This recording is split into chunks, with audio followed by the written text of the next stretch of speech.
कानून की किताब में ओवैसी का बयान कटघरे में है। सुप्रीम कोर्ट के अधिवक्ता हरिशंकर जैन जी ने क्या कहा है इस पर आपको सुनाते हैं। कल 18वीं लोकसभा के नवनिर्वाचित सदस्यों ने शपथ लिया। हैदराबाद से निर्वाचित असुद्दीन ओवैसी साहब ने भी कल शपथ लिया और शपथ लेने के ठीक बाद उसी स्टेज से उन्होंने जय फिलिस्तीन का नारा लगाया। जय फिलिस्तीन का नारा उस मंच से लगाना ये साबित करता है कि वो कहीं न कहीं से विदेशी शक्तियों से मिले हुए हैं और उस राज्य के प्रति उनका समन्वय है, उनका झुकाव है। भारतीय संविधान के अनुच्छेद 102 में साफ लिखा है कि जो व्यक्ति एलिजेंस और एडियरेंस जो फॉरेन स्टेट होगा वो अयोग्य माना जाएगा, डिस्क्वालीफाई माना जाएगा। और ये बहुत सीरियस मामला है, पूरे देश को झकझोर कर रख दिया है, क्योंकि यहाँ का एक सांसद किसी विदेशी शक्तियों से मिला हो, उनके प्रति उनकी श्रद्धा हो, ये बात यहाँ बर्दाश्त नहीं हो सकती है। और इसीलिए आर्टिकल 102 बनाया गया है कि ऐसे लोग यहाँ सांसद नहीं हो सकते, उसके लिए डिस्क्वालीफाई है। कल मैंने राष्ट्रपति महोदया को एक याचिका दायर की है उनके समक्ष, और उसमें साफ साफ लिखा है कि आर्टिकल 102 के तहत ओवैसी जी को डिस्क्वालीफाई किया जाए और उसके लिए 103 में मामला इलेक्शन कमीशन में भेजा जाए, उनकी रिपोर्ट मंगाई जाए।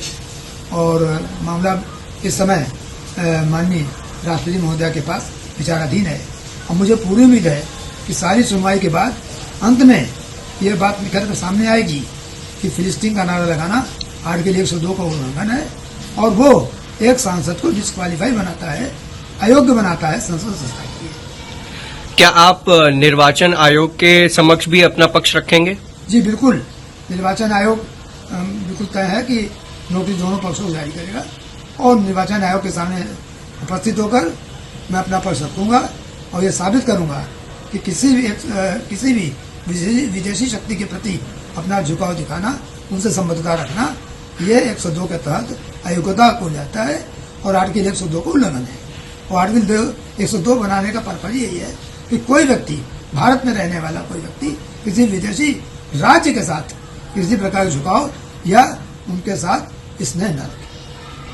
राजनीति के धुरंधरों ने भी ओवैसी के बयान पर आपत्ति दर्ज की। संसद भवन के अंदर शपथ ग्रहण के दौरान किसी और देश की शान में कसीदे पढ़ना राजनेताओं को रास नहीं आया। कई नेताओं ने खुलकर ओवैसी की हरकत पर खुलकर अपनी राय रखी। सुनिए आप भी। जो ओथ के दिन ओवैसी ने जो ओथ लिया है, देश को अपमान किया है। फिलिस्तीन जिंदाबाद, जय फिलिस्तीन कहना ये कानूनन अपराध है और उन पर कानूनी कार्रवाई होनी चाहिए। वो देश को सीरिया बना देना चाहते हैं।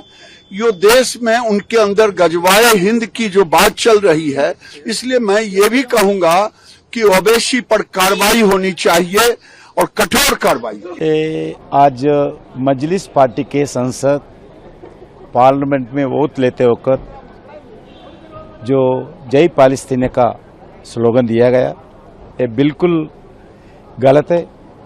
ये पार्लियामेंट के रूल्स के मुताबिक ये जो स्लोगन दिया गया, ये बिल्कुल ये नाम्स के खिलाफ है। और भारत में रहकर भारत के संविधान में भारत माता को जय नहीं बोलते, मगर फालिस्तीना को जय बोलना, ये आम जनता से मैं अनुरोध करता हूँ।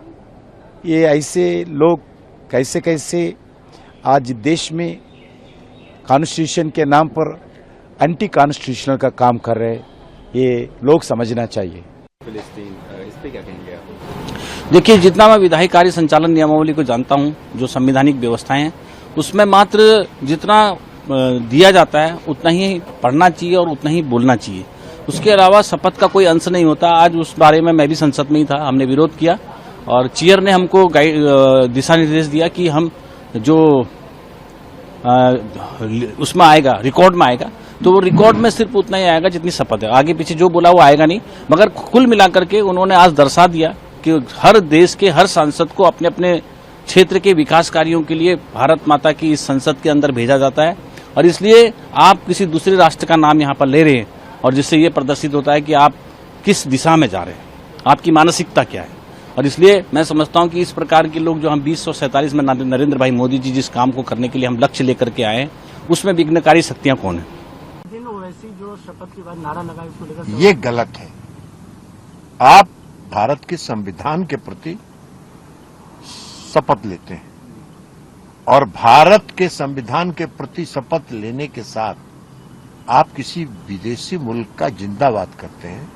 यह आपके जो शपथ आपने लिया उसको भी यह दर्शाता है कि आपने शपथ जो है आधे मन से ली। संत समाज भी ओवैसी के फिलिस्तीन प्रेम से आहत है। अयोध्या में हनुमानगढ़ी के महंत राजू दास जी ने ओवैसी के बयान पर क्या कहा, आप देखिए। संसद भवन में जिस प्रकार से ओवैसी जी ने संविधान की मर्यादा को तार तार किया और जिस प्रकार से उन्होंने शपथ में उन्होंने अदर देश का नाम लिया, दुर्भाग्यपूर्ण है। ऐसे सांसद को सदन से बर्खास्त करना चाहिए, हम लोगों की मांग है, क्योंकि ऐसे मानसिकता के सांसद अगर सदन में रहेंगे तो आतंकवाद को बढ़ावा मिलेगा और देश तोड़ने की साजिश करने वालों का मनोबल ऊंचा होगा। इसके नाते हम लोगों की मांग है कि ओवैसी साहब की सांसद से सदस्यता खत्म की जाए, क्योंकि ऐसे लोग सदन में रहने लायक नहीं। अधिवक्ता हरिशंकर जैन और विभोर आनंद ने इस मामले में अपनी शिकायत दर्ज कराई। यह तर्क दिया गया है कि कानून की धाराओं के हिसाब से ओवैसी की सदस्यता रद्द की जानी चाहिए।